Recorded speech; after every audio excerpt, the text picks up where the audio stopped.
things that we're going to be touching on.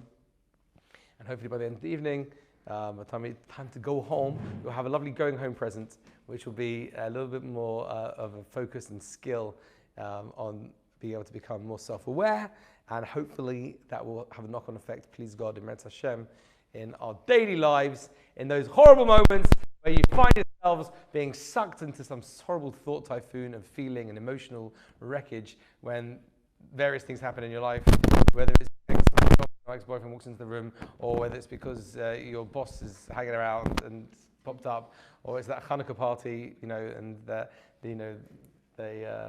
person you really can't stand comes to the Hanukkah party and really getting on your nerves. Whatever it is, we're going to be working on some of these ideas tonight and next week as well. Next week also we'll be putting it all together, and as much as possible. But this is never ending. These things are never ending. We had a beautiful Shabbaton, as there are quite a few around the table here. They're with us for Shabbos, and a really gorgeous Shabbaton on the farm, vegetarian farm. We had my most wonderful holy friend, Rabbi Gerzi, who came, who's basically a guide, a mentor, teacher. So basically almost all the things I've been teaching have been things I've been learning with him over the past couple of months. I've known him for many years. So he is just a tremendous force for us all. And hopefully he'll be back. Please God, he'll be back. This week's Parsha, I just said, I was talking to Joe just outside. I said, I'm going to say this for Joe, that this week's Parsha has the most amazing image in it. We're up to Parsha Vayetze, and Vayetze talks about Jacob leaving the house of his parents and going to Lavan's house. He goes and has a dream at night. He has a sleep, and he has a dream. And in that dream, he has this very famous sort of image in his dream. That image is? Very good, it's a ladder, Jacob's ladder. You probably just talked about it in the first. Right? Okay, and it's an amazing idea. It's called, the Torah says, Sulam Motzav Arza V'Rosho Magia Shamayma, which translates as Sulam. How do you say ladder in Spanish? Escaliado, que el grande al piedo y lo tete in el cielo. That's my A-level French there coming to the fore. We should be proud. So Sulam Motzav Arza means the ladder where the feet are firmly on the ground. V'Rosho Magia Shamayma, the head is up in the higher realms. And this is a beautiful image, I think, for us as humans. What we're trying to struggle with in our lives is that on the one hand, it's much easier to be either one or the other. You could just be a Rosho B'Shamayim. You could be just this person who's purely spiritual and only involved in spiritual matters, or you could be someone who's very practical. The bottom of the ladder is here on the ground, very, very involved in the here and now. But Hashem has basically entrusted every single one of us the ability to be both. We're talking about this as well. Both having the ladder on the ground and the head at the top. And it's the ups and downs of life. We're constantly up and down the ladder. Okay, and this is part of what we're doing, self-fitness. Part of the whole aim is just to be able to be more aware. If I would almost summarize what we've done so far, and also looking forward to what I believe I would call this whole first season of Soul Fitness, I would say that the key word is self-awareness. It's just self-awareness. Self-awareness. What is going on? What's going on inside me? What's going on inside my spiritual, mechanisms? What is actually happening inside? And for that reason, we went into some of these ideas, which I'm going to touch on in just a few seconds' time. In the meantime, let's just do quickly. Let's get ourselves just into the zone a little bit. Had busy days, busy lives. We're going to do a 2-minute just check in with ourselves. Everyone just sit comfortably, quietly, feet on the ground. Just going to breathe a little bit to get ourselves in the moment. Okay, very nice, beautiful. So just if you close your eyes. Beautiful. It's been, like I say, it's been for many of us a very long and busy week. More people I speak to are telling me again and again that the work is just crazy and the deadlines are looming. There's a break in the horizon somewhere, but until we get to that point, there's so much to do and so much to see and say. We sometimes feel just like that hamster on the wheel, running. The days are shorter. In fact, they're coming right now to the shortest days of the year. There's quite a lot of darkness. There's not much light. So by coming together here, this beautiful community that we are really trying to engender together, where each and every single one of us is a beautiful candle. Each and every single one of us is a light. Sometimes we keep that light very private. Sometimes we keep that light inside. Lots of shutters down. So I encourage everyone, as much as possible, to let the shutters up, to open up the curtains together here, to let the light together cumulatively shine. Just take a big deep breath into your nose. As you breathe in, feel the colder air going in. As you breathe out through your nose, you'll notice the air is warmer. Notice your feet on the floor. Notice yourself on the chair. Notice how the chair is just supporting you. Your back. Just feel your body get relaxed. Again, focus on your breath, breathing in through your nose. Hold for a few seconds, then breathe out again. Breathing in through your nose. Just notice your breath. It's giving you life. Breathe out again. One more time, breathing in through your nose. Understanding Elokai Neshama, Shinatata Bi Taharahi, Hashem, the soul you place within me is pure. There's nothing that can change that. You're perfect in every way.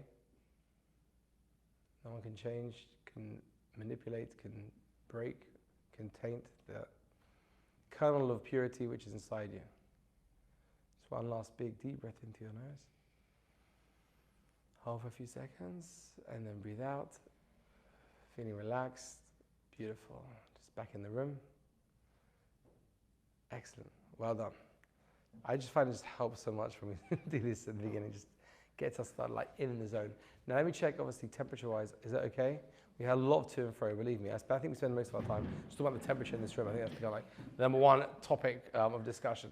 But, okay, to the class. Us, self-awareness. Okay, who can explain to me, I have the map here, okay, of some stuff we've been touching on the past couple of weeks. So we're looking at people like Deborah Tomei. I don't know if you don't like me picking on you and stuff, do you? I remember that from previous classes. You don't like picking on, you don't like me picking, you don't like, okay, fine. I remember the once I did, okay. I know, I'm trying. Hey, I'm trying to do tshuva. Natasha, we've got a few people who've been here for the past couple of weeks. Who wants to kind of talk us through a little bit this whole diagram that we've got on the wall? This is for Linda, this is for Chloe, and for anyone else that's joining us for the first time, for Gav. Go for it. Who wants to be the first one to go? Tash, you want to try? No, okay. Deborah, go for it, yes. Like everything we experience through emotions, physical sensations, or fleeting thoughts. No, from the rapper. Yes, exactly right. He went everything. Really animated. Very animated, okay. And the dust is the awareness of it. So we're more than those things. We are behind those and observing those. Excellent, excellent. You're saying like you're nervous. This is perfect. Right, so there is a previous kind of thing in the flip chart back here. Just again, we're not going to focus too much on the others right now, but essentially your spiritual makeup, the map is the Shama, Ruach, and Nefesh, 3 parts of your soul. Yes, someone in the room might say, but there are 5 parts. Don't worry about that. Forget the top 2. We're just staying now with these 3, the Neshama, the Ruach, and the Nefesh. Okay? We said that the Nefesh, that part of the Nefesh is where we're kind of zeroing in on. And we're saying the Nefesh is experienced. Right, we experience, you said, everything we experience in our lives on the nefesh level is through the fleeting thoughts. So that's things like, for example, give me a fleeting thought, Adam Aloof. That's very rude of me. Fleeting thoughts, like what? Doesn't have to be negative, it can be good as well, but not so negative. Okay, something negative. Okay, fine, very good, yeah. No, because you said definitively something negative. I was like, anything, a fleeting thought. My hand is itchy. Your hand is itchy. Did I leave my car? Did it make it unlocked? The worst one's in the middle of the night. I don't know if you probably get this. I'm sure you do. I'm not like that weird, I presume. But like, you have that thing where you're like middle of the night. You've like finally got yourself to bed after like just like and you got to get up early, and you finally like tucked up all nice. And you're like, it's so good. Yeah, oh my gosh, did I lock the back door? Did I lock the back door? And I've set the alarm and everything, and I'm like, I'm really sure I did. I know I did, but like there's that niggling thought maybe you didn't, and then you'll feel like stupid in the morning. You go down and chas v'shalom or whatever. So you get dressed and you go downstairs, and it obviously is locked, because who would leave the door unlocked, right? So yeah, so fleeting thoughts, like for example, did I lock the back door? Where are my keys? I've got to call Jason back after the class about buying his dog. I'm just thinking random fleeting thoughts. Give me a fleeting thought to Hayden. What's everything? Oh yeah, very nice. Okay, so that's a constant. It's a constant. We experience everything through the fleeting thoughts that are happening constantly in our lives. Physical sensations, examples. Shoulder hurts, I'm itchy, it's hot in here, it's cold in here. Yeah, I'm feeling, a bit more tense. My muscles are tense right now. I'm feeling very relaxed. The anxiety is going a bit more into emotions and feelings. But it's more like kind of the actual, I've got a pain in my back or a pain in my leg. Like I've got a Theragun now to be able to deal with that. That's a different story. Steve. Okay, fine. That's project. Next, emotions and feelings. Ellie, dis-moi quelqu'un, émotions et feelings. David said you could speak French. Ah oui? And I said, Bien sûr, je parle français. Je parle français ou non? Ah, maintenant, on parle, nous deux parlons français. Oui, je parle français. Hein? On va voir ensemble ça. Ouais. Ouais. Ah, bonheur. Le bonheur, c'est quoi? Happiness. Oui, happiness. Happiness, translated there. Happiness is emotional feeling. Yes, feeling happy. Because I'm happy. Next one, emotional feeling. I'm feeling a bit excited now. Nearly got my foot trapped. Emotional feeling, go. Shy, angry, anxiety. Andrew, come on. Oh, stop it. Right, Chloe, an emotional feeling. Stress, exactly, right.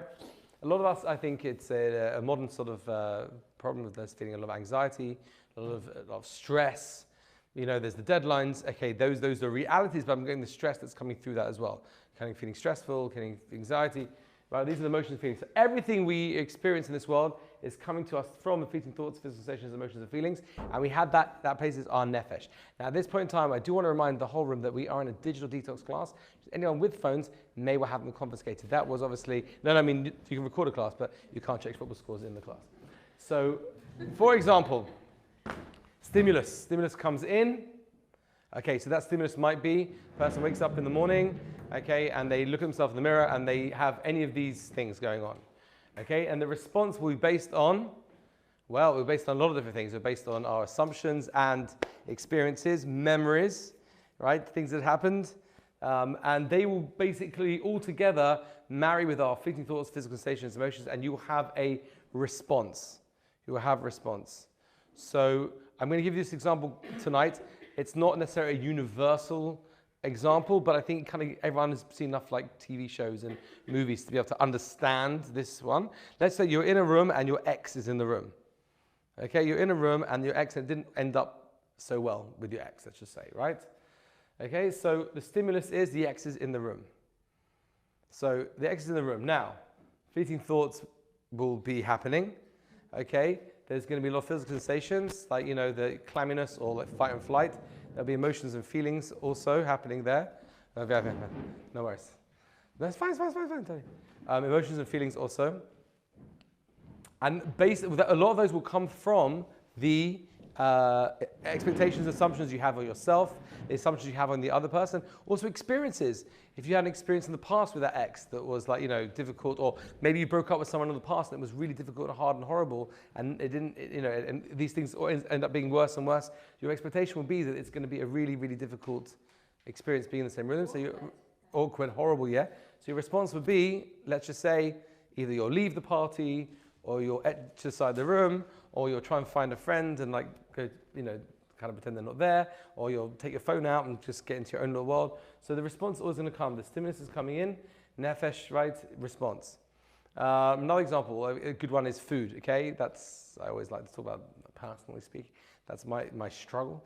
So food, right? So you're very open and make yourself vulnerable. Brené Brown. My wife's very into this Brené Brown thing. Have you heard of Brené Brown? Yeah, we got the book. I'm reading the book. It's very good. and she did the Netflix. Dare greatly. Dream to dare. I can't remember what it's called, but it's very good. Anyway, we digress. Okay, fine. So we got this going on. We said, food, yeah. So the food comes in. It's something which is like a food you like, you enjoy, it gives sensations. So what's happening? Stimulus comes in, the food comes in. The fleeting thoughts, I like that food, it's a yummy food. Physical sensations, maybe you'll salivate, maybe you'll have your heart rate will start. I don't know, could happen, right? Emotions and feelings, you're like, well, I love that. The feeling it gets me, okay, and exactly. Yeah, and you can justify fleeting thoughts as well, like, even though I'm on a diet, actually, it's probably not so calorific, or I'll start my diet tomorrow, whatever it's going to be. And the idea is that you come out here in a response. Whether it's probably you can eat the food, or if you're, you might do what everyone does, which is you have a little bit now, and I'm not having any more. And you come back again, have another little bit, and then another little cheeky bit. You know how it works, right? I think I'm talking to myself here. You go to the Kiddush, and it's like, there's all these cream, I'll only have one. Okay, fine. So this is the kind of, that was full for Chloe and Linda, and for no one else. And Gav, there you are, mate. Okay, fine, so the idea, yes? Because you said before that neshama, there are three things, no? Neshama, ruach, and nefesh. Yeah. And neshama is mind, right? Yeah. So this looks to be like... Yeah, fine, so you have to hold that, because the neshama is where, that it's not mind, it's just the place where we say it's housed, so to speak, is in the sort of the mind. But we're going to stay here for a bit, okay? So, yeah, is there something on this? Or is it no, it's good to share, because I want to hear all your examples too. It would be really, really helpful. Am I picking it? Well, sorry? You're tired, you say? Yeah, Tell me about that. My wife was on a course, she went off to some course. And I'm left with the kids. Think about that. Now, so what's my stimulus and response going to be to that? I walk in, it's like pandemonium. And that's the stimulus. I mean, that's the response really, isn't it? Pandemonium is the response more than anything. And I've got all my emotions and feelings, sensations, feelings, thoughts, everything's happening. Of course. Yeah.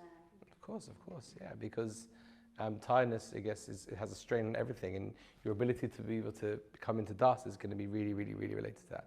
So we said just before that the das is essentially our awareness.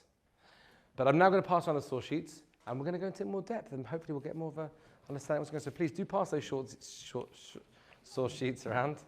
As you can see, I am tired. I'm also tired of this in this stage. Take a source sheet, pass it on, give it to your friend. Take one for your housemate, Hayden. Oh, I don't have a housemate. So. So cute. Love this guy. Absolutely love him. Okay. So today we're going to try and get more of an understanding of what's going on with us, and we'll hit a practical. I put in source A, for those of you who lost, we're not going to read it now, as a review of what we discussed last week. Again, it's such a powerful, powerful message from Mesilas Yesharim, from the Ramchal, that talks about how, just people go headlong into life, jumping from, experience to experience, from job to job, from relationship to relationship, without ever really having any time to reflect, to think, to respond properly. And this is what I'm trying to say to you, is what we're trying to do in these classes, to be able to get to a place where we can actually reflect and become self-aware and make good choices. And I want to make a little caveat as well. I want to make this clear to everyone. I'm not trying to say in any of these classes that this is like some, proved, or your money back. This is going to help you, or your money back. This is you will walk out of this class and you will have the ability to control yourself at any given moment, or your money back. And there's not, there's a Remington. That was Remington. Or your money back. So most people, there's not happening here. What I want also to say is that this comes about through just tons of practice and tons of hard work, and also tons of something called siyata dishmaya. Siyata is an Aramaic word for help. Shmaya is another word for Hashem. Siyata dishmaya means for the help of Hashem. So everything we're learning about here is practices that are going to help you, no doubt. But no one should walk out of here saying, well, this is the answer to everything. We've got the secret to, to living. And because you see with all these self-help things, if there was a definitive self-help, over the past 20, 30 years, all these publications and videos and TED Talks, and everyone's got the answer. But then again, the next thing comes out the year later, well, they've got the answer. So this isn't meant to be saying this is something easy and something which you'll be able to just, at the flick of a switch, you'll be able to change. So I want to make that caveat. This is powerful stuff, and it's important stuff, and it's changing my life in every way. And I believe in many of the people that I've been speaking to already, it's changing their lives as well. But just I want to put that caveat out there, okay? Look at source B. This is on the Piazetzner Rebbe. I've mentioned the Piazetzner Rebbe many times in previous classes. Just a quick biography. Piazetzner Rebbe, Rabbi Colonius Kalman Shapira, murdered by the Nazis in 1943. He lived in Poland in a place called Piazetzna. He was a rabbi who was way beyond his time in terms of understanding psychology, education, understanding the mind, an absolute luminary, wrote some incredible works. Like I said, there's an amazing story about him, is that he was the Rebbe of the Warsaw Ghetto, and he actually wrote down in the Warsaw Ghetto, he wrote down his speeches, hid them in a milk carton, and wrote in it saying, if you find this, there will probably be no Jews left in Poland, but there will probably be Jews in Israel, so please take this to this address in Israel, and buried it underground in the Warsaw Ghetto. And after the war, someone found this milk carton, pulled it out, and they have the transcripts of the Rebbe. So it's an incredible person, incredible personality, but what's also so powerful is that he had so many incredible ideas that are shared, that are so exciting and interesting for us in 2019. He was writing these things in 1920s, 1930s, nearly 100 years ago, and yet they're so powerful for now. So I'm going to ask if it's okay with everyone. I'm going to actually ask Gav, who's welcome, new member. Got a new member in Gav. Gav, would you be kind enough to read for us source B? Sure. Top man. Truthfully, there exists within each Jew a portion of godliness. However, a person hides it within his thoughts, machshava, needs, and all other things that he wants to do. If a person would stop for even 1 hour, this constant stream of thoughts and wants, if someone would, this constant stream of thoughts and wants, they would become aware of this godly essence. However, since people run after their thoughts, what will they be doing tomorrow? How will they make money, have a job? How will they find honor? Therefore, their thoughts are rushing constantly without a break. So my point is, I translated this from the Hebrew. So I'm basically writing the Hebrew, but in English. But this is the Piazetz Rebbe telling us very, very clearly. We each have within us this what's called chelek elokam imal, this portion of godliness. We spoke about it last week. Just have the sun, right? And the sun's rays. The ray of the sun isn't the sun, but it's intrinsically connected to the sun. But it's not the sun. So too with your neshama, your soul. Your soul is not Hashem, but it's intrinsically connected to Hashem. Every single one of you has that inside of you. Okay, every single one of you has that inside of you, and it is basically your main. It's basically the true essence of who you are. I genuinely feel like when you practice this, there's like positivity that gets cultivated. 100%. And that's it, isn't it? In what way you see it? I'm intrigued to know. I'm a little bit happier because I've just stopped. Because on that retreat I've just been on, we practice kind of observing all these things. And when you detach yourself, you kind of realise that underneath that, there's positivity. I don't know. No. But don't doubt yourself. Don't doubt yourself. You're saying exactly what we're getting to. And in fact, you actually wrote to me before the retreat as well, saying how you're finding, this is why we're doing it. This is why I decided to teach this stuff in this place, because you're right. I mean, most of us go through life, you get up in the morning and boom. How many of us have a minute to think about how to respond to things? We don't. We don't at all. In fact, half the time we're just wondering why the heck we did what we did. Whether it's by our speech. How many of us say things and after it's like, why the heck did I say that? Like, either it's because it said something inappropriate, or you said something that actually very hurtful, really hurt someone's feelings.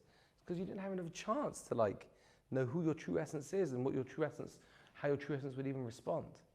So what we're doing here is we're just trying to unclick, so to speak, the awareness from the nefesh, and as we've done here's my one I made earlier. Here it is, right? Yeah. We're trying to unclick it and make it like this sticky one here. It's no longer sellotaped in, so that we can move it out. And not even just there, we can put it here. We can take it off, and we can choose how and when and what we want to engage, and when we want to engage. Again, this is very clear. We're not talking about judgment. Some people maybe have thought in previous classes that feelings and thoughts are bad, or emotions are bad, and these are bad things. It's not true.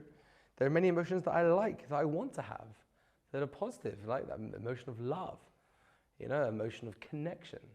There's fleeting thoughts that I enjoy. Sometimes the thought comes to my head like a really happy memory of, hanging out with some friends, on a holiday somewhere.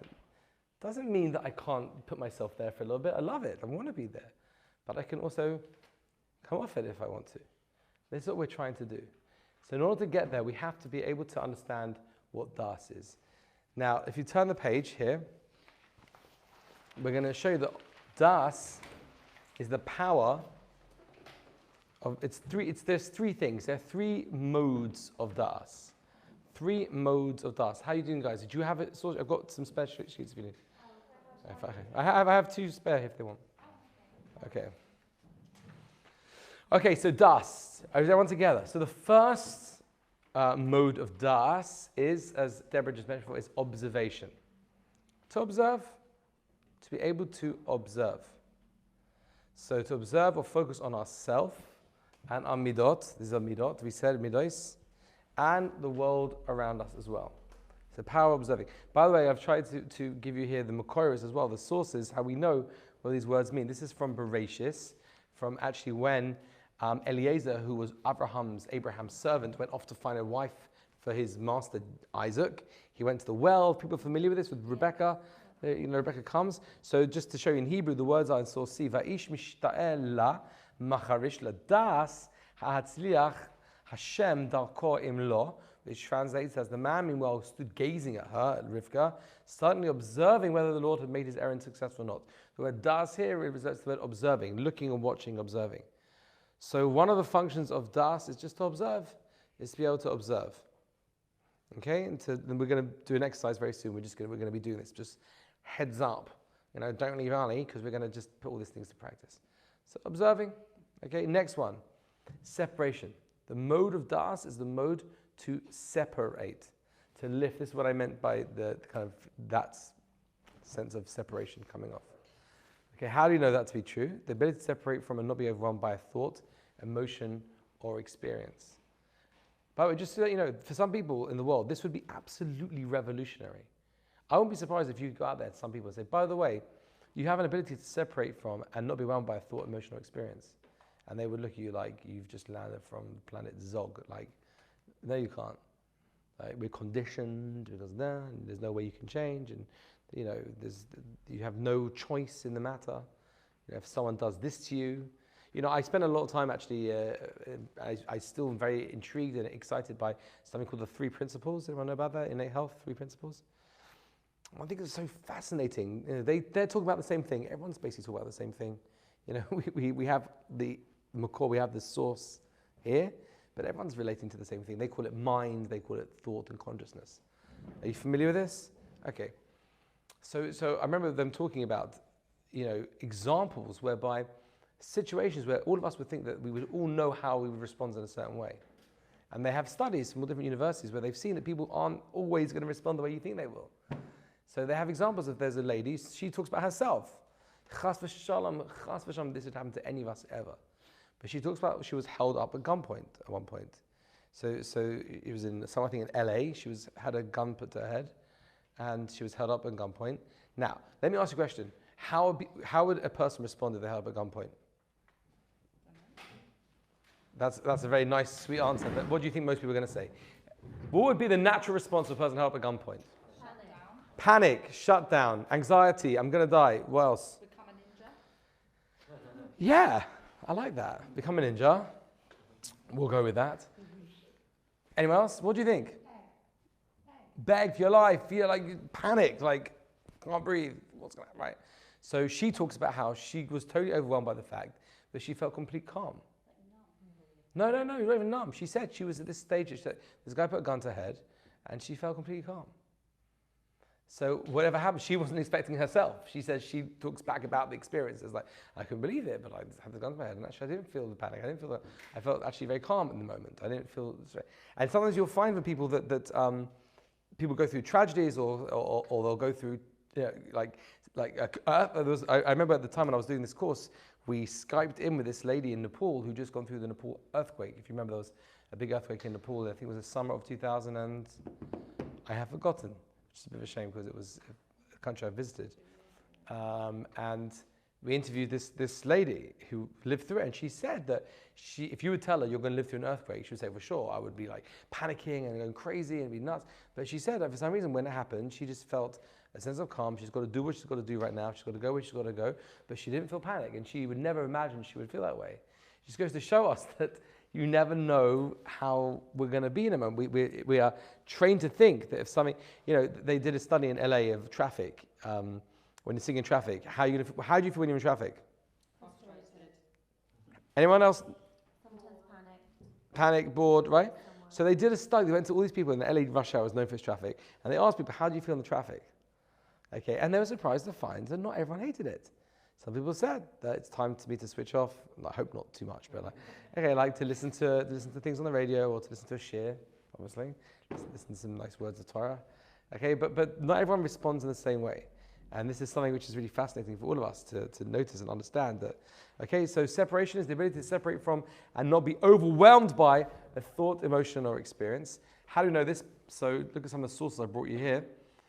The Talmud says, Im ein das havdalah minayin, which translates as, without das, where is there separation, distinction? You need, in order to be able to separate and have distinction, one has to be able to know what's happening. You have to know the actual situation. You have to be familiar with what's going on in order to make a distinction. If everything's the same, then there's no such thing as distinction or separation. If you never investigated, you can't make a separation. How do we know this, by the way? Not to get too bogged down in this, but Havdalah, we do Havdalah on a Motzi Shabbos. That's the ceremony where we make a distinction between Shabbos and the weekday. So a lot of people might not know, but we say it as part of the evening service on a Saturday night. Within the prayers, we say a special extra thing as well. We do the prayer with the fire and the spices and the 9. We do that as well. In fact, we do the 9 in my house as well. But in the Shemona Esrei, in the Tefillah, we also say these words of Atachon Atanul, which is a prayer which relates to Havdalah. So the Gemara asks, where should we put that prayer? We're going to throw Havdalah into the Shemona Esrei. Where should we put it? Which prayer, which of the blessings in the Shemona Esrei and the Amidah should we put it into? And it answers, if you look at source F, if I'd like to ask, if possible, if Adam Luf can read source F for me. And the prayer of distinction, Havdalah, between the holy and the profane recited in the evening prayer, following Shabbat and the festivals. In the fourth blessing of the Amidah prayer, we graciously grant that. What is the reason that Havdalah is recited specifically in that blessing? Carry on. Don't read the Hebrew, just read English. Rav Yosef said, Havdalah is recited in the blessing because it requires das to distinguish between two entities. They establish it in the blessing of wisdom. Okay, Havdalah is recited in the blessing because it requires das to distinguish between two entities. Therefore, they establish the blessing of wisdom of das. We say Havdalah. So a function, a mode of das is separation. Can we just call it unclicking? Does that help with everyone? I like that idea. Unclicking, letting go, right? And unclicking from and separating out. That's another function of das. And finally, the third one is connection. Observing, looking and seeing.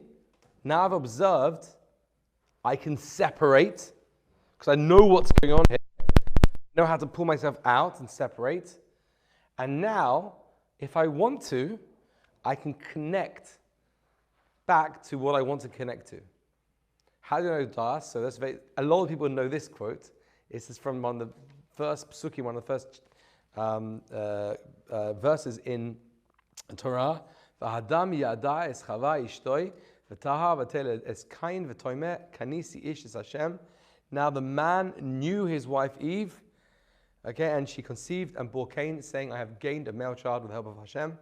And the man knew, I think people refer to this as like what they call biblical knowing. I think it's the expression people have sometimes, right? The biblical knowing. He was intimate with her, and we call that knowing. So sexual intimacy between man and wife is called das. It's called dea. When he knew her, means that they knew each other. Is another word for the connection of intimacy.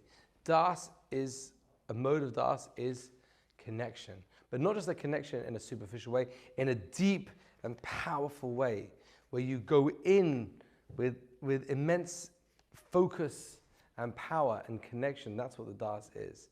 It's when you decide to choose and you know it and you're living it and you feel completely connected to that moment. right?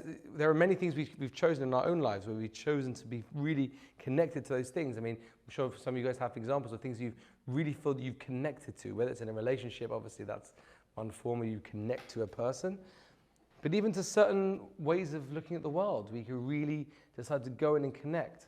The Tanya, which is a famous book from the Chabad Rebbe's, talks about this idea in learning. You know, there's the one boy learning about a Gemara, about a ship which is, you know, sailing and it sinks, and what do you do with the produce? So he's sitting and learning it in a very tertiary way. But the other boy, he's put his das into his learning. He's there, he's on the ship, and the ship's sinking, and people are throwing the merchandise on board, and he's living that moment. He's in a das connection with the Gemara.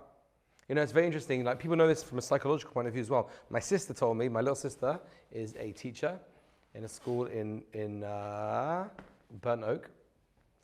So she told me something fascinating. She said that the police came to her school and asked to take a couple of year 6 children out of school. Why? Because there's people speeding in the area in their cars. So this is what they've done. I think it's very interesting. I don't know if it's going to psychologically impact the children, but it's a fascinating thing. This is what they've done.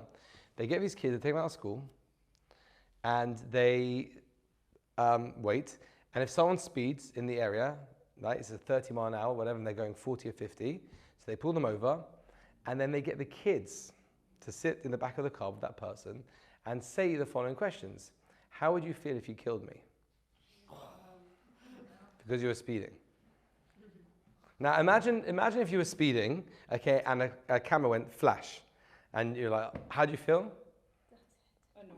Why? Because you have to pay a fine, and you're going to have to deal with DVLA and deal with the insurance and do a AA driver's awareness course, which like I once had to do, which was a bit annoying to say the least, but I did. Okay, I wasn't speeding too much. No, okay, I'm a rabbi. I know you hold me to a higher pedestal, but I was lost. I was near Westfield Shopping Centre. Didn't know where the heck I was going, and I was looking up at the thing and didn't look down at the thing, and I wasn't even going that fast. I was like going 1 or 2 miles an hour. But okay, so let's do that. So that's one thing. It goes flash, flash, and you're like, oh gosh, I'm going to think. That's one thing. Now imagine if this kid, 9 or 10-year-old kid, has said to you, how would you feel if you had to phone my parents and tell them that you've killed me? So let me ask you, I was thinking about this the other day, right? First of all, I think that's like pretty nuts for the kids. I don't know how they're psychological. I don't know who cleared that one. I don't know who cleared that. Obviously, the parents must give their consent. I don't know. What kind of school? I don't know exactly. It's not a Jewish school. It's not a Jewish school. It's Sophie knows what school my sister teaches at. It's in Graham Park, somewhere there. Is this cool? Okay, whatever. So let's get too personal. The time is ticking. What? Okay. So the one hand, I don't know if like I said, like the kids will be affected. But now imagine if you're driving your car in that zone, and you heard that kid driving the area. How are you going to feel about speeding? Completely different experience. You have that das, a complete connection in a very strong way as to what's going on here. You'll be like almost soldered into it because you've known you'll make a decision now and choose to be really careful not to speed because it's become real, it's become close. You're intimately connected with that situation.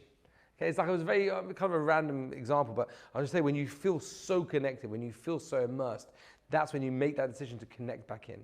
So 3 modes of das. Go for it. Observation. Separation.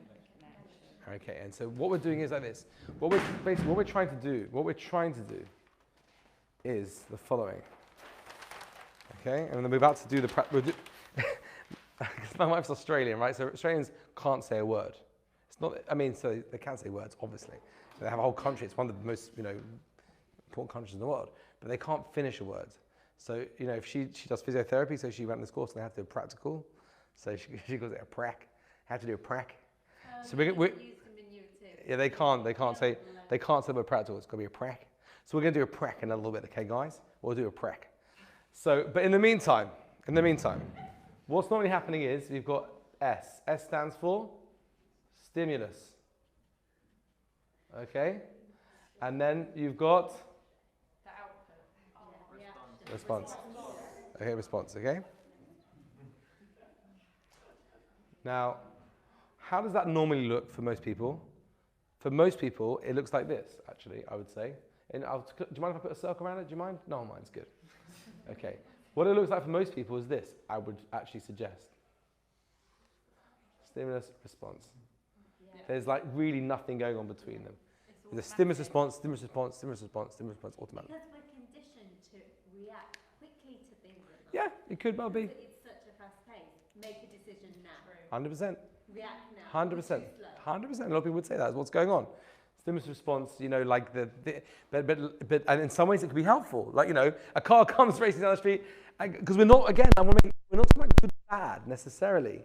Sometimes this can be very helpful. A car comes speeding, just get out of the way. And it's a good thing to have such a close proximity. What we're trying to do now is we're trying to learn ways to be able to like separate this between the stimulus response, and what we're going to do is we're going to be able to detach and go up to das. Can we call it D? I feel like one of those physics professors here. Okay, and then we can then choose, again, with the help of Hashem, with practice, we can then choose how we want to respond. But it's going to involve clicking out. So how will we do that? The way we'll do that is kind of just go down here. Okay, we're going to do that by observing the stimulus. Okay, observing the stimulus, see what the stimulus is. And then, by observing it, because we'll know what's going on, we'll be able to separate. Okay, not being necessarily in the moment, not being led by it, not being driven by it. And because we're separating it from it, we can now do the final thing, which is connect. Back, and that will be our response. This is kind of clear, right? So. You can't help it. You've got tears in your eyes. Yeah. But you can kind of observe those tears. You've already responded because it's like automatic in a way. You know, someone attacks you, you sort of defend yourself. But Yeah. you then, so you've had the response, and then you can separate and kind of go, it's not bad. What is that pain? You know, you then do that thing almost after you've responded because the response is so. Yeah, I think. you change it over time. Over time. Yesterday I actually banged my knee on the underneath part of my desk and I screamed out, and then I remembered the rabbi told us a story this weekend of his Which one? smacked his his uncle. hammer on his neck. There's a very famous story, even more famous than that actually, of, again, when I was a kid and heard about this, I was like, impossible. but it's a very famous story. There's a rabbi called Rabbi Moshe Feinstein. So if you know Moshe Feinstein, he was probably one of the biggest rabbis lived in the previous 100 years, lived in America. He was one of the most incredible, what's called a posek. He made the law for... Rabbi Moshe Feinstein, look at that. Oh. Okay, well, look at that. So Rabbi Moshe Feinstein, famous story that he went into his car, this is in 1970 something in New York City, and he got into his car and the chauffeur, or whoever was driving him, closed the door onto his hand. And his hand was in it now. At the end of the 20-minute ride, he opened the door and his hand was trapped the whole time, or whatever. Or I can't remember if the story was hand trapped the whole time, or he just noticed straight away and pulled it out. But the rabbi didn't scream out or yelp or cause any pain. Why? Because he didn't want to embarrass the driver, because he knew the driver was like, oh my gosh, I've just trapped Rabbi Moshe Feinstein's car, hand in the door. I'm in such a loser. So he was able to like hold in the scream and the yelp. Now, is that like Mr. Miyagi, or is that more like a sort of he's trained himself, or maybe he had lower pain threshold? But maybe there's an idea that to a certain extent one is able to hold in even our responses, even the things that we can never imagine you would be able to. I'm sure, like, I don't do martial arts. I've never really done it. I mean, I did judo for a couple of weeks when I was 8 and then just moved on to something else. But I'm sure that martial arts will tell you that they can do certain things where they can withhold like pain to... And I feel like Gav, didn't you used to do the Welsh martial art? There's a Welsh one, isn't it, you used to do? No, Hayden? It's some of it observing that natural response. Yes, but that's part of the fun. But most people don't observe anything. What we're saying is most people aren't observing. We're going to go with one quick question, Joe, then we're going to do the experiment. We're going to do it. Because we've got to do a prac. Without a prac, we can't go on. Go for it, Joe. Before the prac, can we go back to your examples from the beginning, meeting the ex and eating, and talk about how you... Yes. No. Is that the prac? Even better, that's the prac. Don't go crazy. That is the prac. We're going to prac that. That's my new word. I just made a new word up, okay? But this is the idea, okay? Separate now. Everyone, we're going to do the prac now. Everyone cool with the prac? Hopefully we'll be out of here by 10:30. I don't know about you. I got to get home, go to bed. Got a big day tomorrow. Okay, so make yourself nice and comfortable. Okay. Just to let you know what we're going to do, we're going to do a sort of a briefish meditation, nothing too crazy, no body scan. We're going to hopefully then go into the idea of observing what's going on within us, okay? And then I'm going to give an example of something, and we'll see if we can kind of have an effect, okay? Now, you don't have to listen to me. I'm not going to be some sort of dictator on these things, but I found in the past it's a lot easier when you're not holding onto something you think something might drop. I would say, like, just just make sure nothing, because if you're worried about dropping your expensive, scarf or something like that, it's not going to be good. Or your expensive kippah, exactly. Okay, so let's go, guys. Let's see where it takes us. Just sitting with your back straight in the chair. Feet firmly on the ground, shoulders width apart. You can have your eyes open or closed. I definitely think closed is a little easier and better. Take a big deep breath in through your nose. Beautiful. Hold just for a little bit, then breathe out again. Once again, big deep breath in through the nose. Holding, and then out. Already just feeling more relaxed. We're just going to do a brief body scan, which is just essentially just going through the body, different body parts. Just helps, I find, just to really relax, to allow ourselves just a bit more of a chance to enter the state of das. So starting with your right foot, just be noticing your big toe of your right foot. Just touch it with your mind. Just send it to sleep. All your toes, your little toe, your right foot, your right heel, ankle, right calf, right shin, right knee, right thigh, to your right leg, just feels really warm and heavy. Left toes, left foot, left ankle, left heel, left shin, left calf, left knee, left thigh. To both legs just feel warm and heavy. Right hand, right forearm, elbow, bicep, tricep. Left hand, left forearm, elbow, bicep, tricep. Just feel your hands and arms feel both really warm and heavy. Your tummy feels just relaxed, just let go of the tension. Keep breathing in through your nose. Again, for those who are familiar with our classes, we know about breathing diaphragmatically, filling ourselves with air by almost bypassing the lungs, just get the oxygen pumping. It's amazing how much more relaxed we can feel just very quickly, just by breathing properly. Your back, moving up all the way, and you're just moving up your vertebrae of your spine, right shoulder blade, left shoulder blade, right shoulder, left shoulder, neck, beautiful, just let go of all the tension. Right ear, right cheekbone, right cheek, right jaw, left ear, left cheekbone, left cheek, left jaw, chin, mouth, teeth, nose, nostrils, eyes, right eye, left eye, forehead, feeling really relaxed, up the top of your head. Beautiful. Just relax. There's no right, there's no wrong. You've all passed the test as far as I'm concerned. You're all doing great. Even if you're feeling like everything's racing and you're like, what the heck am I doing? It's all perfect, it's all good. Just feeling in the moment. So we're going to go now with the questions which we see is brought down in many of the Makoros and the sources, Piazetz, the Rebbe and others. The questions we'll ask ourselves now. This is all part of the Das process. We have to ask ourselves these questions. Starting with, what am I physically feeling right now? What am I physically feeling right now?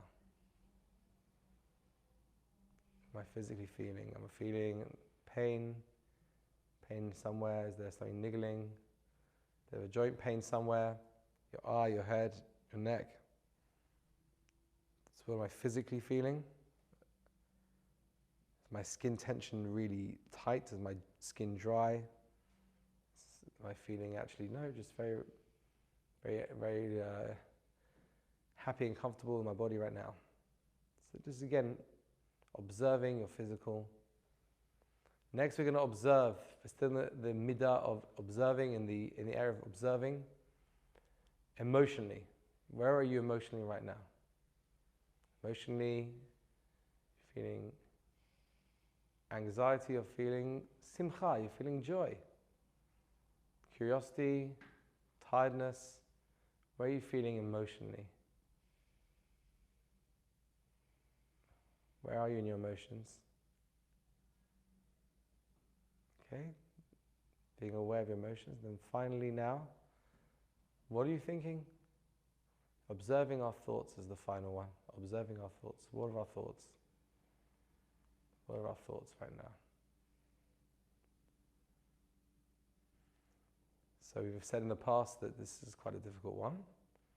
So just imagine, if you will, that you are sitting on a couch and watching your thoughts popping up on the screen in front of you. You know, just relaxing and watching the thoughts. It might be nothing. It might be the thought that I'm thinking that I'm not thinking about anything. That could be a thought. Whatever it is, just try if you can to observe your thinking. Observe it. Powerful, beautiful. Now what you've done just now is you've used those three modes of observing your fleeting thoughts, observing your physical state, and observing also, you've been observing your emotions. Okay, the three things that make up your nefesh, just observing them. Now the way of das is then, once you've observed, is to lift it up into the area of separation. And then from separation you can get to connection. So you have to bear with me now, because we're going to do something. Just nod if you're with me, just to make sure everyone's with me. Okay, everyone's with me. Now it's not like we're physically going to be having this situation now. We have to use the power of imagination. So just try your hardest to go there with me, okay? I want you to choose a situation which is going to be really difficult for you. So let's go with, you're in a very small party in a room, and the door opens and in walks your ex. Okay? Now, that might not be relevant for everyone, so it could be in walks an ex-boss that you don't get on with. You can choose whether it's an ex-boss you really don't like, or whether it's an ex-partner that you really don't like, you've had lots of history with, having lots of history with. If it's having, that's going to be much more exciting, I think, than having one rather than the had. Okay, so I just want you now, just be in that moment now. The person's in the room, that ex-boss, that ex-partner, they're in the room, okay? And they're acting uncomfortably around you, going forward. He knows, you know, she knows, they know, everyone knows in the room what's going on. Okay, that person's in the room, the boss that's giving you a hard time right now. Okay, is everyone there with me? Just try your hardest. We're trying to do an experiment here. It's a prak, but not a prak.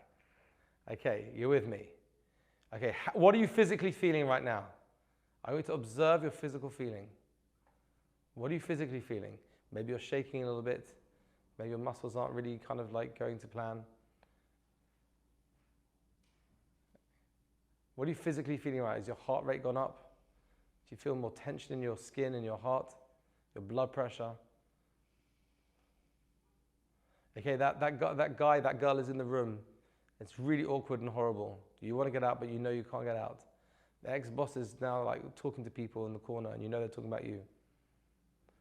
Question, how are you emotionally feeling? Where are you emotionally right now? What are your emotions?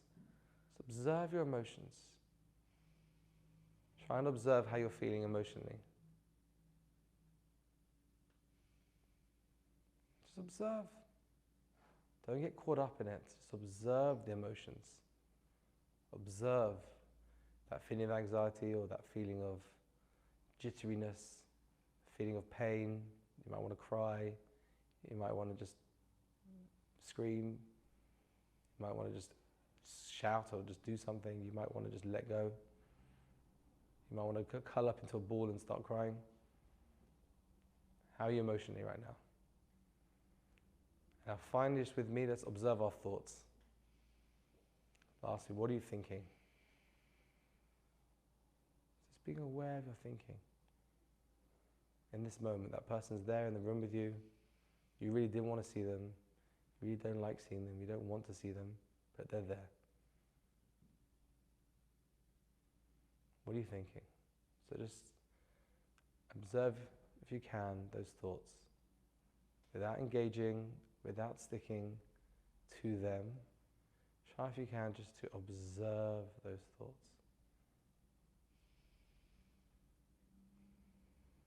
Okay, the scenario is still there, it's still happening. But I want you to be aware, what we've done right now is we've observed. We've gone to the level of observing. We've observed our physical, we've observed our emotional, we've observed our thinking. Observe it. Now stay with me just for a few more minutes. Let's try, if we can, to move into the next mode of das, which is separation. Try, if you can, just to lift yourself up and out. Deborah Tamir said it earlier in a very beautiful way. Try and click yourself out of this moment. Separate out of it. Imagine, if you will, you're having some sort of experience of not actually physically being there, but lifting yourself out.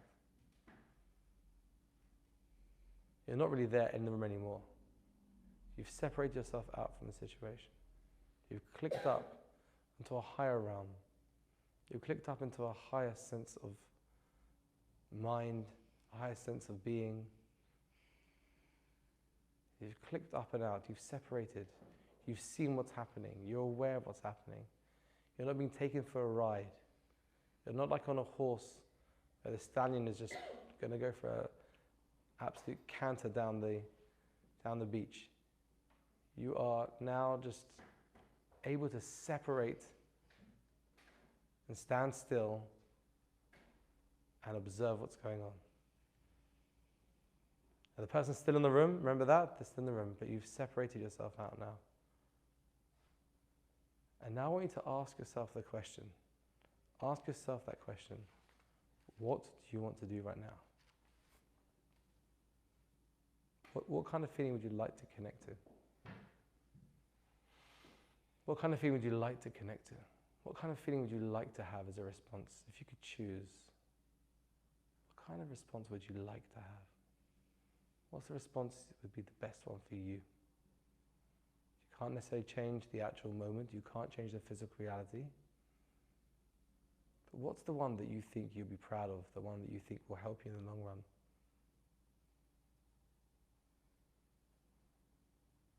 What's the response that would be the one that you think is something that's going to bring more light and joy?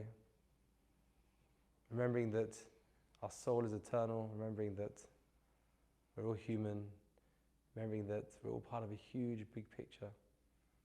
And on a micro level, on a macro level, as the Jewish people here for thousands of years. Bearing in mind that some of the hardest times in our lives have actually brought up oftentimes some of the best things in our lives. Sometimes the hardest moments have actually given birth to some of the happiest, most joyful things. So what's the feeling you'd like to connect to? What would you like to do? And by the way, it might be you want to connect to something like punch them in the face. That could be okay as well. It's about choosing.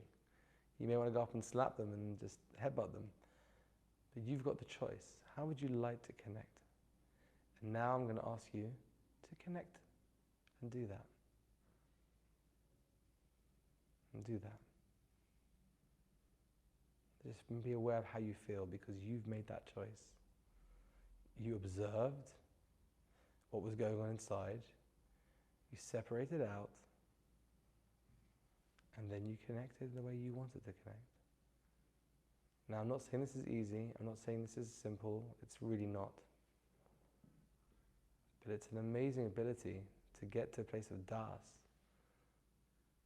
And it's going to happen all the time in our lives. Try and be aware as we sail through our lives that anytime you have an automatic response, it could be a feeling of jealousy, it could be a feeling of anger, it could be a feeling of elation.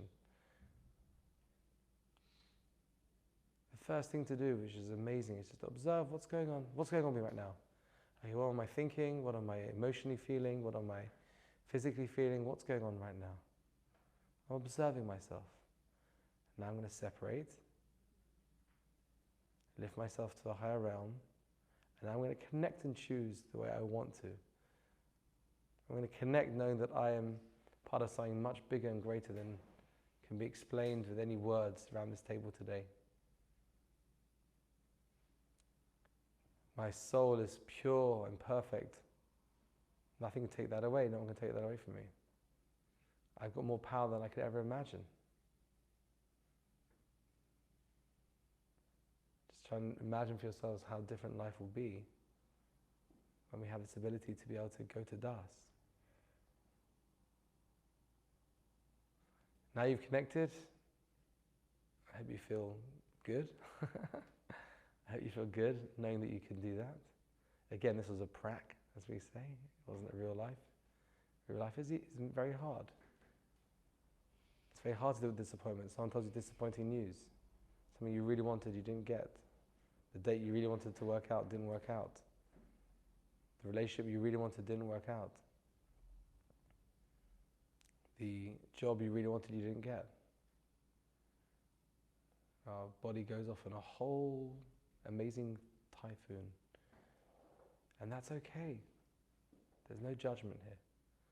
But just think about this ability now with this new tool of self-awareness to know that we can observe, separate, and then connect in the way we want to. Take a few deep breaths into your nose. Hold for a few seconds and then breathe out. Feeling relaxed, feeling good, feeling positive, feeling charged, feeling besimcha. Simcha is such an amazing, amazing, amazing, amazing midah. Simcha, the joy. The joy of being alive, the joy of having the system, the joy of self-awareness. What a joy. What a simcha. The world is running around like horses. No one knows what they're doing. They're running straight into different things. We've got this tool we can share with people. How amazing is that? One last big deep breath into your nose. Hold for a few seconds, then breathe out. Beautiful. Start tap yourself lightly. Tap your arms. Tap your face. Rub your hands together. Cover your eyes. Breathe in. And then come back in the room. Bellissima. Just stay silent for just a few seconds, just to land again. Smiling is good, I find. Okay. So I'm interested to know, now again, I was trying to do that as a prac. Now the homework, by the way, is, you've all been charged, and what we're gonna do is now, if it's okay with everyone, whoever wants to do this, there's absolutely zero obligation, but I would be happy to if you come to me now. I'll make a little mini WhatsApp group. It's just for a week, then we can all get lost after a week. We have a 1 week long WhatsApp group. Whoever wants to volunteer to be in it, whereby together we can all share, not what happened and not to who, but if you would share on that WhatsApp group that I had a moment today where I was consciously able to be self-aware what was going on, I clicked out and then I made a decision. And you don't have to give unless you want to, unless you feel happy to give, and that's always helpful. I mean, we don't need to have the whole Lonely Hearts column, about like things, that no one should feel obliged to, but I think it could be a really nice thing. It's like a big chizuk for all of us to share, like someone could say. And I think I was in a situation today, a boss told me da da da da da. I normally would get like in a big state, but I was observed how I felt, da da da da da. I was separated from that for the moment, and then I connected in the way I wanted to. Is there one thing, would it be out for that? Please feel free, because if we can give each other chizuk, I think that'd be really amazing. So the real, because just now it was imagining it in our mind. We're trying to imagine the ex or whoever being in the room, and that's much harder than actually being in the room. But kol hakavod. I'm intrigued to know if anyone would like to share if something happened there. It'd be really, really helpful. Danielle. So I was in the room with a particular person who I don't like, and I was observing obviously everything that I was feeling, and then in order to get out of that and sort of observe it from above, from a higher place, I did the ladder exercise. So I imagined the ladder in front of me, and I sort of climbed the steps very slowly, and as I sort of went higher, I kind of felt it just drop away from my body body completely and just Wow. like feel incredibly calm physically, and then just observe it from above. And then, obviously, being in that higher place, I was able to bless that person and feel like that was the right thing to do. Amazing, absolutely incredible. You know, that's, you know, what you're saying now about blessing people, it's an amazing, because when you have that awareness that people are suffering, and oftentimes that person is giving you a hard time is in their own life really suffering most of the time. I was speaking to someone recently about when I lived in Israel, I had a neighbor who unfortunately was very problematic. And for whatever reason, he was a very problematic person. And he thought that I'd done something to him which I hadn't done. It was actually my landlord who'd done it to him. He thought it was me. He'd reported him to the police. And he thought I'd reported to the police, which I hadn't. My landlord did. And he publicly shouted and screamed at me and went mad at me in front of everyone and berated me. And I got very upset about the whole thing. And I spoke to somebody afterwards who said the following, and I've used this many times. I don't know who I spoke to, someone who could be upset. I said the following thing. I said, would you get upset with somebody who was in a wheelchair, you know, who didn't have the power of control of his arms or her arms if they didn't help you with your shopping? Would you get upset with them? Let's say you had a neighbor who was in a wheelchair and couldn't move and did arms, and you got heavy shopping. Like the fact they didn't offer to help you, would you get upset about that? So this guy coached me through that, saying like, the guy doesn't have the emotional capabilities to know how to be.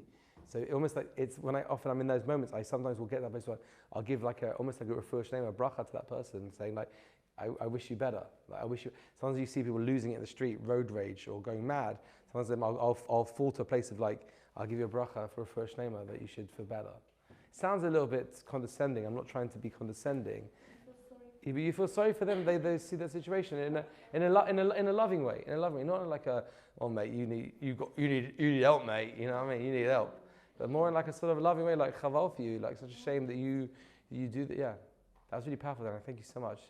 Anyone else want to share for 2 minutes? We'll finish in literally 1 more minute. Saradamaloof.com. Share it's a question. So I think sometimes a response can be healthy.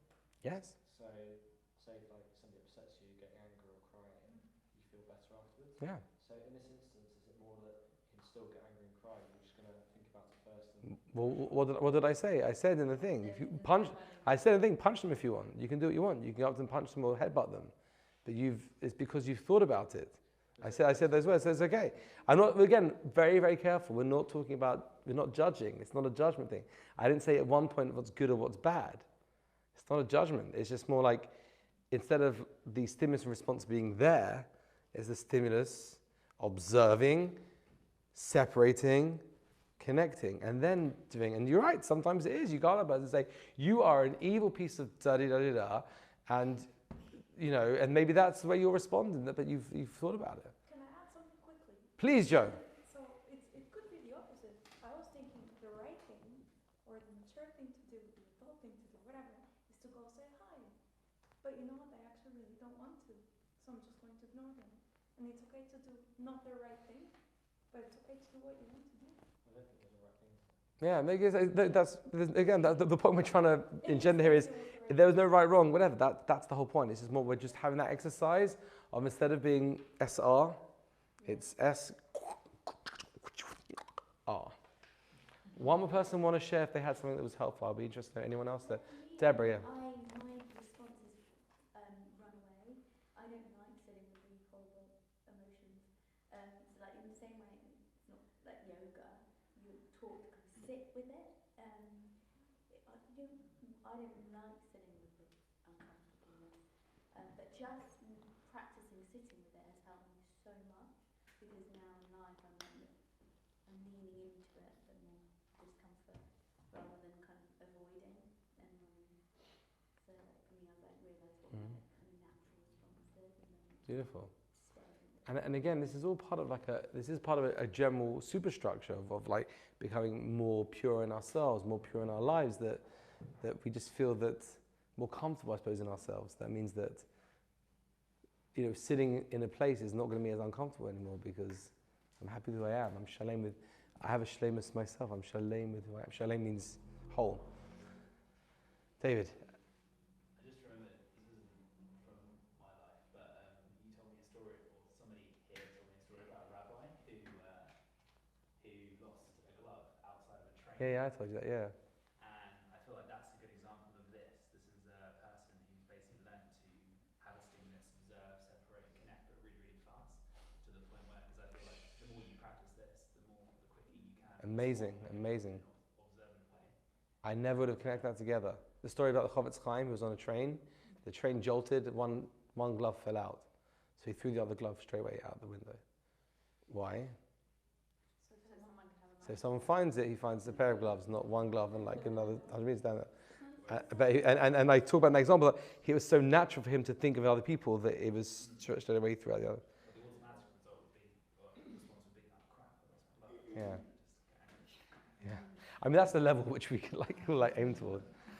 Anyone else? Anyone else want to share something? Yes, I visualised a time in the future when I will be at a party and my current boss now, who isn't going to be my boss in the future, will be there. And when I visualised it, I was thinking I wanted to go up to her and find out all the gossip about why the company is so bad under her leadership. But then I thought to myself, you know what, like once I'm free, once I'm disconnected from this situation in real life, I just want the best for her. So then I felt very calm. So, and it was nice to visualise the future as well. So Amazing. I like visualisation. Amazing, amazing. And again, just bearing in mind that in the moment, it's always hard, but we're just building muscle. It's just like soul fitness is a gym, you know? I'm excited to try it out this week with my boss. You know, I know. We don't know, okay. But that's the homework. But Gab, I would normally end the class as a new member, you get a chance to go. As a new member. Yeah, I also just wanting to build on what you had, and similar kind of experience of out of body experience when disconnecting and kind of getting out of yourself and observing from my perspective. And with that, you kind of associate all these feelings and thoughts and sensations with the physical body, and then you can kind of take away from that and connect more with yourself, the spiritual, and then from there you can choose in. So that's what I had, just finding that disconnection between the body, like actually coming out of yourself and looking at you and saying like, you know, also like Chaval Shem, like in the future we'll be able to get through this, and in the bigger picture, how much does this matter? It's a pity that you're feeling this now, but just smile and relax. So that was Beautiful. very helpful. Beautiful. Thank you, Gav. I need to finish now because I've realized it's the latest we've ever gone in this of it. What I will say is this: whoever wants to come to this WhatsApp group, just come and tell me now. The idea of the WhatsApp group is that just if something happens, you don't even have to say what it was. You could even say just, I had a moment, I was able to observe, separate, and connect the way I wanted to. And if you feel like you want to say what it is, it's also helpful. I think it's really important as chizuk. You know, Rabbi Gerzi was just tremendous at teaching this as well, the chizuk part, right? And you know, the idea of the community we are trying to build here. We are trying to build a community together. This is so important for us here in London. We need it, you know. London's going through a bit of a funny time. The Jewish community here in England is going through a strange and slightly unsettling time. We need us. We need the community we're going to build together. It's like really important. You know, you guys are coming here, many of you coming every week so far, this whole fitness. I think we've got something very powerful that we're building together. So let's keep it together. You know, let's not have it, you know, that like, especially after next week when we break for the while, everyone just runs off in America. I think it's good to try and, if possible, to keep everyone together. I think it's really, really, really vital. Thank you every single one of you for being here tonight. Thank you. And I'll see you next week for the last official one, but we will keep it going. And if anyone wants to be part of the WhatsApp group, come and tell me now. I'll add you to the list. And I'll start it. Whoever's up for it, tell me who's up for it. Gav, you up for it? Who's up for it? David, you up for it? Marksy? Violent, good to see you. I'm pleased you enjoyed. Yeah, okay, Dan, I'm going to add you 1 second.